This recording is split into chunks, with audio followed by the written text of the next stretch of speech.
ಶ್ರೀಕೃಷ್ಣ ಭಗವದ್ಗೀತೆ ಅಧ್ಯಾಯ 4 ಶ್ಲೋಕ 5ರಲ್ಲಿ ಏನಂತ ಹೇಳ್ತಿದ್ದಾರೆ ಕೇಳೋಣ ಬನ್ನಿ. ಕೃಷ್ಣಂ ಒಂದೇ ಜಗದ್ಗುರು. ಡೇ 166. ಶ್ರೀ ಭಗವಾನ್ ಉವಾಚ ಬಹುನಿ ಮೇ ವ್ಯತಿತಾನಿ ಜನ್ಮಾನಿ ತವ ಚಾರ್ಜುನ ತಾನ್ಯಹಂ ವೇದ ಸರ್ವಾಣಿ ನತ್ವಂ ಮೇ ತತ್ ಪರಂತಪ.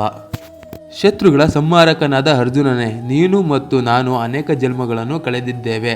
ನನಗೆ ಅವೆಲ್ಲವೂ ನೆನಪಿದೆ, ಆದರೆ ನಿನಗಿಲ್ಲ. ನಾನು ಭಗವದ್ಗೀತೆ ಸ್ಟಾರ್ಟ್ ಮಾಡೋಕ್ಕಿಂತ ಮುಂಚೆನೇ ಒಂದು ಮಾತು ಹೇಳಿದ್ದೆ. ಇಲ್ಲಿ ಅರ್ಜುನ ಅಂದರೆ ನಾವೇ, ಕೃಷ್ಣ ಅಂದರೆ ಭಗವಂತ. ಇಲ್ಲಿ ಭಗವಂತ ನಮ್ಗೆ ಹೇಳ್ತಿರೋದು, ನಾನು ನೀನು ಅನೇಕ ಜನ್ಮಗಳು ಎತ್ತಿದ್ದೇವೆ, ಆದರೆ ನನಗೆ ನೆನಪೈತೆ, ನಿನಗೆ ಯಾವ ಜನ್ಮದು ನೆನಪು ಇಲ್ಲ ಅಂತ ಇಲ್ಲಿ ಶ್ರೀಕೃಷ್ಣ ಹೇಳ್ತಿದ್ದಾರೆ. ಇವತ್ತು ಉಪವಾಸ ಇದ್ರಿಂದ ಮಾರ್ನಿಂಗ್ ಹೋಗಿ ಕ್ರಿಕೆಟ್ ಆಡ್ದೋ, ಆಮೇಲೆ ಮನೆಗೆ ಬಂದೋ, ಪುನಃ ರೆಸ್ಟ್ ಮಾಡಿ, ಆಮೇಲೆ ಕೆಲಸಕ್ಕೆ ಹೋಗಿದ್ದು, ಪುನಃ ಹೋಗಿ ಕ್ರಿಕೆಟ್ ಆಡ್ಕೊಂಡು ಈವ್ನಿಂಗು, ಆಮೇಲೆ ಮನೆಗೆ ಬಂದೆ, ಆಮೇಲೆ ವರ್ಕೌಟ್ ಮುಗಿಸಿ, ಆಮೇಲೆ ಮೆಡಿಟೇಷನ್ ಮಾಡಿ ಹಂಗೆ ಮಲ್ಕೊಂಡು, ಊಟ ಎಲ್ಲ ಏನಿಲ್ಲ ಇವತ್ತು, ಏಕೆಂದರೆ ಏಕಾದಶಿ ಉಪವಾಸ. ಇನ್ನೇನು ನಾಳೆನೇ ಊಟ ಮಾಡೋದು. Good night sweet dreams. Bye bye. ಸರ್ವೇ ಜನ ಸುಖಿನೋ ಭವಂತು.